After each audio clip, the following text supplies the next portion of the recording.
Personally, I think dandelions are so beautiful.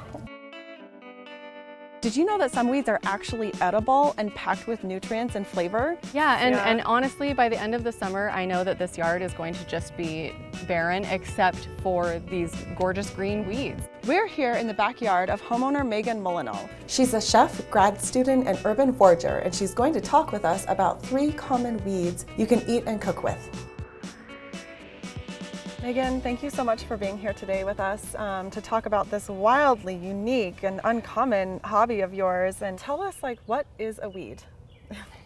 That's a loaded question. It is a loaded question. A weed is really just a plant out of place. Just for example, if I had planted tomatoes and then the seeds dispersed somehow, and I had a tomato plant that popped up in the middle of my lawn, it would be unwelcome there. It wouldn't be something that I would want. I'd be concerned that my dogs might trash it or something. So in that instance, that would be a weed. Gotcha.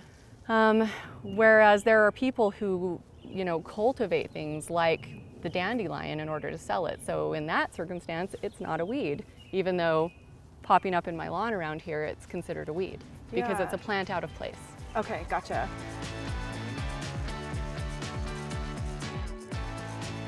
People are so used to me, can I come and weed your yard? Yeah, right? It's great. Okay, so we have some things here that we foraged from your yard. Very common. Can you tell us about them? Yeah, I'd love to. Okay. So these are just dandelion leaves. People pay for these in the store.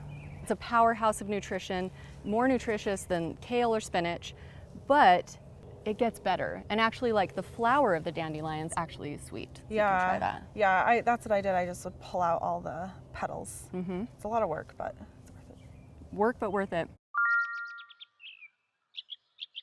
Here's the dandelion leaves and the root. And you can actually cook this entire thing just roasted. Obviously wash the dirt off.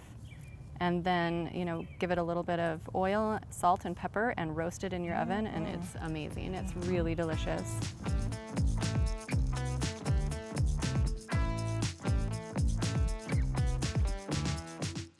So this is called the common mallow plant.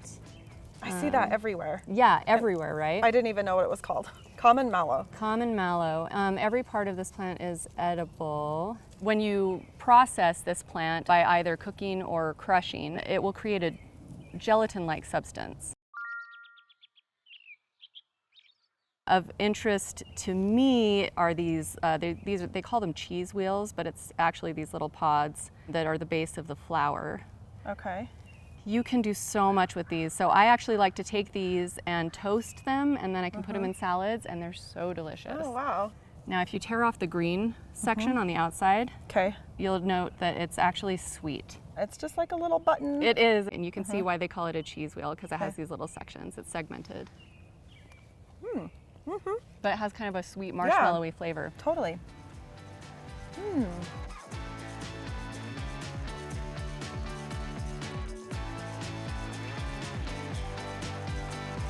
So at the bottom of our basket, last but definitely not least, we have purslane. This is one of my favorite plants to cook with. Purslane, or purslane, it can be pronounced either way. The entire plant is edible. I've seen this being sold at farmers markets, and it gets really big, and the leaves get really big. Yes, it gets huge. It's a succulent, as you can see. So it's really hardy. Can we taste it? Of course. Yeah. Right, it's like a really bright lemon pepper flavor. Yeah. Ooh, I like that. Yeah, and This is my first time tasting. And it doesn't have any of that bitter flavor. You can use the leaves raw. You can cook down the entire plant and use it to flavor things like, as I mentioned, pasta is wonderful. I make a really good gnocchi with this. Nice.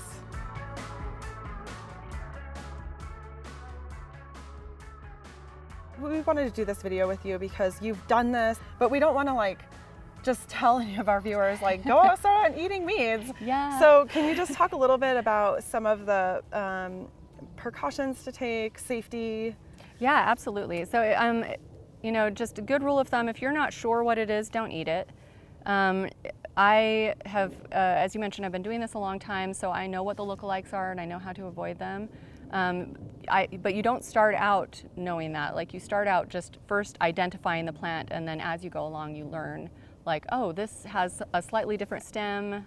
If you're unfamiliar with the water source, don't eat it.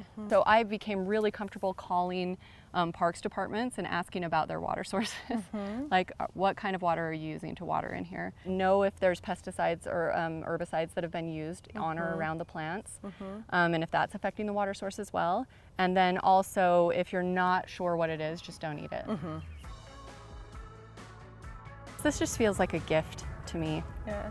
Like, this is just a little gift. Yeah. Like, I didn't do anything to earn it. I just go out and, and you know, take it up and use it. And it's just so wonderful. And so it really helps me to have kind of a unique relationship with whatever environment I'm in. Yeah. We hope you enjoyed this video and learned some interesting things about these common edible weeds. But remember, always take precaution, do your research before eating anything. And if you like this video, subscribe to Modern Gardener and give us a thumbs up.